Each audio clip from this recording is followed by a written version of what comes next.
എടുത്തു ചാടുന്നതിന് മുമ്പ് ആലോചിക്കുക എന്നൊരു ചൊല്ലുണ്ട്.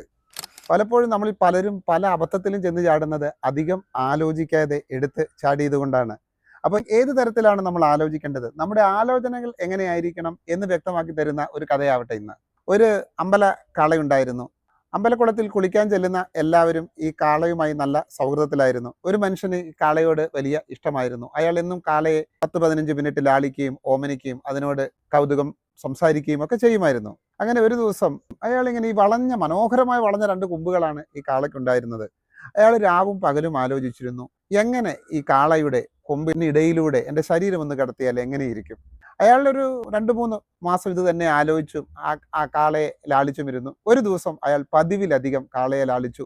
എന്നിട്ട് കാളയോട് പറഞ്ഞു, ഞാൻ നിന്റെ ഈ മനോഹരമായ കൊമ്പുകൾക്കിടയിലൂടെ ഒന്ന് എൻ്റെ ശരീരം കടത്തി ഒന്ന് നൂണ്ടിറങ്ങുകയാണ്, നീ അനങ്ങാതെ നിൽക്കണം. കാള തലയാട്ടി സമ്മതിച്ചു. അയാൾ ആ കാളയുടെ കൊമ്പുകൾക്കിടയിലൂടെ നൂണ്ട് കയറിയതും പെട്ടെന്ന് എന്തോ ഒരു ശബ്ദം കേട്ട് കാള വരണ്ടു.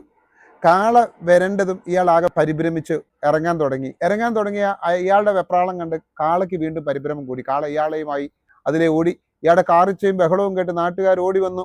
അല്പസമയത്തിനകം എല്ലാവരും കൂടെ പരിശ്രമിച്ച് ഈ കാളയുടെ കൊമ്പിനിടയിൽ നിന്ന് ഊരി. അയാൾക്ക് വല്ലാതെ ബുദ്ധിമുട്ടൊക്കെ ആയി. അപ്പോൾ അല്പം ആശ്വാസം കിട്ടിയപ്പം ചുറ്റും നിന്ന് ആൾക്കാർ ചോദിച്ചു, അല്ലയോ മനുഷ്യ, ഇങ്ങനെയുള്ള കാര്യമൊക്കെ ചെയ്യുമ്പം അല്പം ആലോചിച്ചിട്ട് വേണ്ടേ ചെയ്യാൻ? അയാൾ പറഞ്ഞു, ആലോചിക്കാനോ? കഴിഞ്ഞ 3 മാസമായി ഞാൻ ഇത് മാത്രമായിരുന്നു ആലോചിക്കുന്നത്. ഈ കാളയുടെ കൊമ്പിനുള്ളിലൂടെ ശരീരമിട്ടാൽ, തലയിട്ടാൽ എന്ത് സംഭവിക്കുമെന്ന്. പ്രിയപ്പെട്ടവരെ, നമ്മൾ പല കാര്യങ്ങളും ആലോചിക്കാറുണ്ട്. പക്ഷെ ശരിയായ രീതിയിൽ തന്നെയാണോ നാം ആലോചിക്കുന്നത്? നമ്മുടെ ആലോചന ശരിയാണോ? നമുക്കത് പലപ്പോഴും കൃത്യമായി അറിയില്ല. നാം അതിന് സെക്കൻഡ് ഒപ്പീനിയൻ എടുക്കണം. നമ്മളെക്കാൾ അറിവുള്ളവരെ, നമ്മളെക്കാൾ അനുഭവ പരിചയമുള്ളവരെ, നമ്മുടെ കുടുംബത്തിലുള്ള മാതാപിതാക്കന്മാരെ, ഗുരുക്കന്മാരെ, അങ്ങനെയുള്ള ആൾക്കാരോട് അഭിപ്രായം തേടുന്നത് ആലോചന പോലെ തന്നെ വളരെ പ്രധാനമാണ്.